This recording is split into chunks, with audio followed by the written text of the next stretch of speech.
طبعا الجون اللي دخل فينا انا من وجهة نظري هي مسؤولية الشناوي.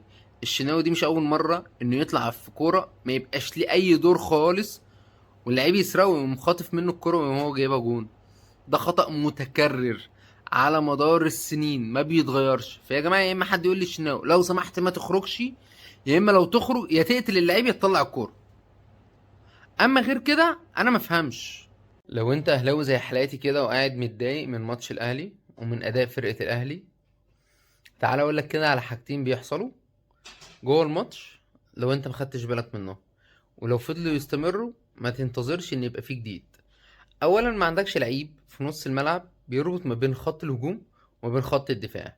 يعني 80% من هجمات النادي الاهلي هتلاقي من ناحية الجناب، سواء من ناحية محمد هاني هو وزيزو، ودي اكتر حاجة حصلت النهاردة وكانت اكتر جبهة فيها خطورة، وبيلعب الاوفرلاب لحد يخطف الكرة، يا اما حد بيسندها لحد يقوم هو شايط، زي الجون اللي حصل ليه جراديشار.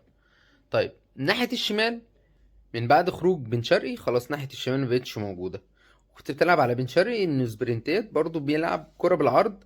والغريبة بقى ان الاهلي بيلعب 80% من كوره بالعرض وهو ما عندوش فيرود يخلص.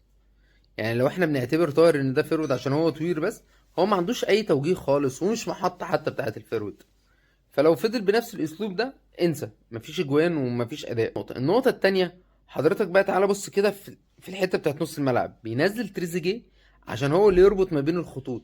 تريزيجيه لعيب عنده مجهود بدني عالي، وتريزيجيه عنده فينش كويس، مش احسن حاجة بس كويس.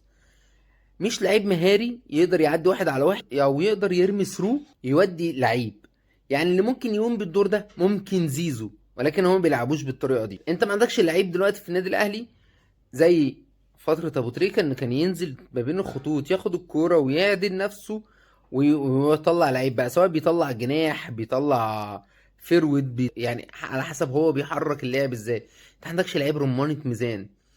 ولو انت جيت بصيت على على تشكيلة النادي الاهلي زي ما هنزلها لك كده، هتلاقي حتى التشكيلة على الورق نص الملعب فاضي. ما بين الخط ما بين الهجوم وما بين الدفاع مفيش لعيب.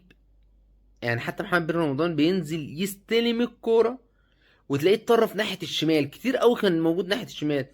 مش لعيب في القلب كده زي ما كان في قفشه موجود وكان فايق. لما كان فايق، مش بتكلم عن النهارده خالص، برضو النهارده سيء جدا، ولكن لما كان بيبقى فايق بينزل ما بين الخطوط ويبدا يحرك اللعيبه. حتى التغييرات اللي حصلت ونزل احمد عبد القادر، انا انتظرت ان انا اشوف بقى لعيب ايه، صانع العاب. لا، برضو ناحيه الجناح راح ناحيه الشمال، عمل فينت واحد على واحد وطلع عمر كمال. ده اقصى حاجه هو عملها. طيب طول ما انت بقى مش هيبدا يغير نظام اللعب، وان يبدا يلاعب لعيب نص ملعب صانع العاب ويبدا يعتمد عليه في طريقه اللعب دي على طريقه الاداء اللي احنا شفناها، ما تنتظرش اداء جيد للنادي الاهلي. بالنسبه بقى اداء الدفاع، الدفاع مش نقطه تمركز، احنا بنتكلم في اساسيات يا جماعه. مفيش لعيب بيعمل باص كويس. احنا بنتكلم من 80% من الفرقه بتعمل مس باص.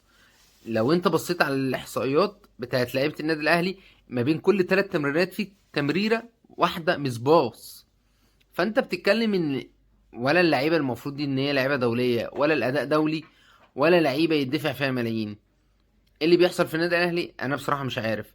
حتى البدني بتاع اللعيبه اللي هي المفروض تبقى متغلبه على لعيبه بتروجيت النظير البدني بتاعهم، لا، لعيبه بتروجيت البدني عندها اعلى. لعيبه بتروجيت لغايه اخر دقيقه رايحين عليك بهجمه مرتده، ولا بدني كان موجود ولا تكتيك جوه الملعب كان متوفر بشكل كويس. طبعا المدرب لسه في اول فتره، ولكن دي نقط يعني بديهيه جدا، وكانت باينه جدا ان انت ما عندكش حد بيربط ما بين الخطوط. فانت كنت محتاج حد ينزل يربط، واكيد مش قفشه اللي انت منزله في اخر 10 دقايق ده، مش هيقدر يعمل الكلام ده.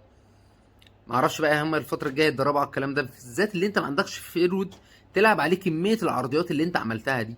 فانت لازم طريقه اللعب تتغير، لازم طريقه اللعب تبقى من العمق. للاسف مفيش حد رمى ثرو عشان نجيب اجوان. سلام.